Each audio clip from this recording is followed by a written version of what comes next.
Have you ever wondered who was really pulling the strings during the most pivotal moments in Middle-earth?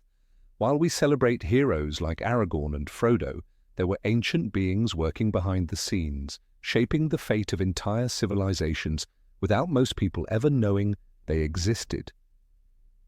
Today we're diving deep into the shadows of Tolkien's world to uncover the mysterious guardians who influenced history from the darkness. Picture this. Every major battle, every crucial decision, every moment that determined the fate of Middle-earth had invisible hands guiding it. These weren't your typical heroes with shining armor and legendary swords. These were beings so ancient and powerful that even the wise barely understood their true nature. And the most fascinating part? Most of their greatest achievements were never recorded in any history book. Let's start with perhaps the most enigmatic figure of all, Tom Bombadil. Now, before you roll your eyes thinking this is just about that cheerful fellow who sings to trees, hear me out. Tom represents something far more significant than his jolly exterior suggests. He's described as the oldest being in Middle-earth, existing before the first raindrop fell or the first acorn sprouted. But here's what's truly mind-blowing. He's completely immune to the One Ring's power. Think about that for a moment. Sauron, the mightiest of the Maiar, poured his malice and will into that ring. It corrupted kings, drove wizards mad, and enslaved entire peoples.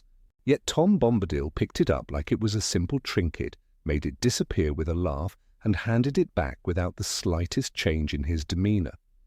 The Council of Elrond dismissed him as unreliable, but what if that was exactly the point? What if his apparent detachment was actually his greatest strength as a guardian? Consider Tom's role during the War of the Ring.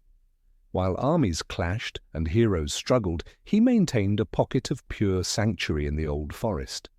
His very presence kept darker forces at bay, creating a haven where hope could survive, even in the darkest times. He didn't fight battles in the traditional sense, but he preserved something infinitely more valuable, the memory of what Middle-earth was like before shadow fell upon it. But Tom wasn't the only mysterious guardian operating in the shadows. The Blue Wizards, Pallando and Alatar, vanished into the East centuries before the War of the Ring, and most assume they simply failed in their mission. But what if their apparent failure was actually their greatest success? Tolkien himself suggested they might have been working to prevent the Eastern peoples from joining Sauron's forces en masse. Imagine the difference this made. If all the tribes and kingdoms of the East had marched alongside Sauron's armies, the forces of good would have been catastrophically outnumbered. Instead, while some Eastern peoples did serve the Dark Lord, many others remained neutral or were kept busy with their own conflicts. The Blue Wizards may have spent centuries building networks of resistance, inspiring local heroes, and ensuring that Sauron's influence never reached its full potential in those distant lands. Their work was invisible to the chroniclers of the West, but its impact was felt in every battle of the War of the Ring.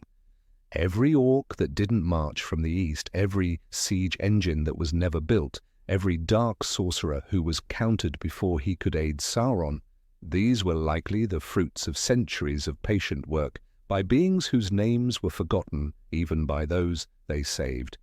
Then we have the Ents, the shepherds of the trees, whose role as guardians extends far beyond their dramatic attack on Isengard. For thousands of years, they maintained the balance between civilization and nature, ensuring that neither would completely overwhelm the other. They were living libraries, preserving knowledge of the elder days in their memories and in the very forests they tended. But here's what makes them truly remarkable as unseen guardians. They were slowly fading away, and they knew it. The Entwives were gone, their kind would bear no more children, and yet they continued their vigil.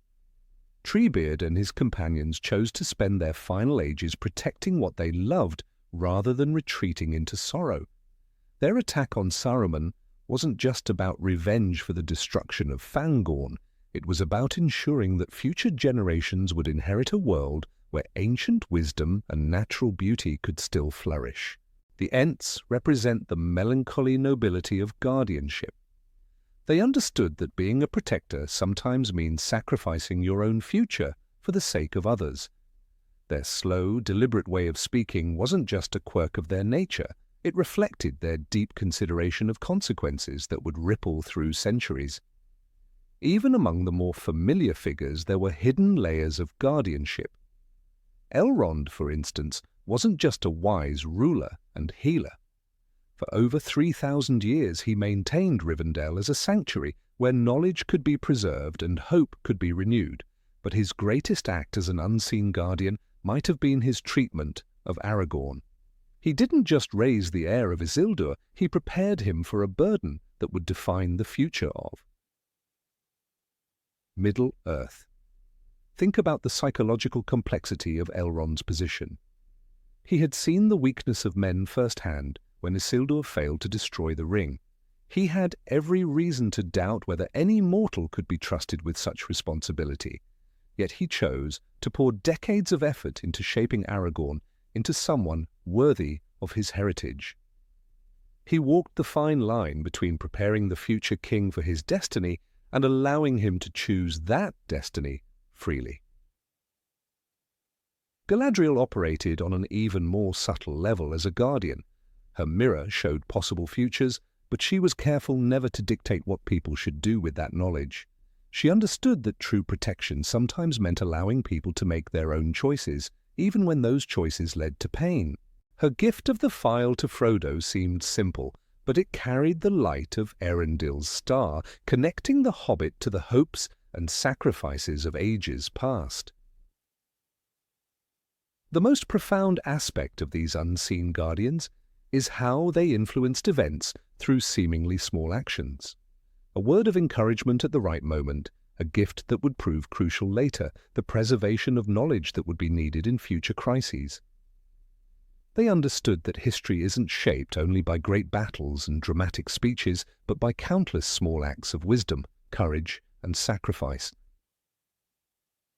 What makes these figures even more fascinating is their relationship with free will.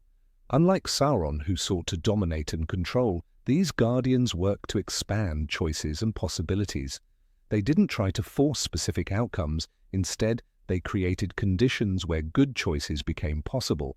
They were gardeners of hope, tending the soil in which heroism could grow. The tragedy and beauty of these unseen guardians is that their greatest successes were often invisible. When Tom Bombadil prevented some ancient evil from stirring, when the Blue Wizards inspired a distant tribe to resist corruption, when an Ent guided the growth of a forest that would shelter refugees generations later, these victories left no monuments or songs.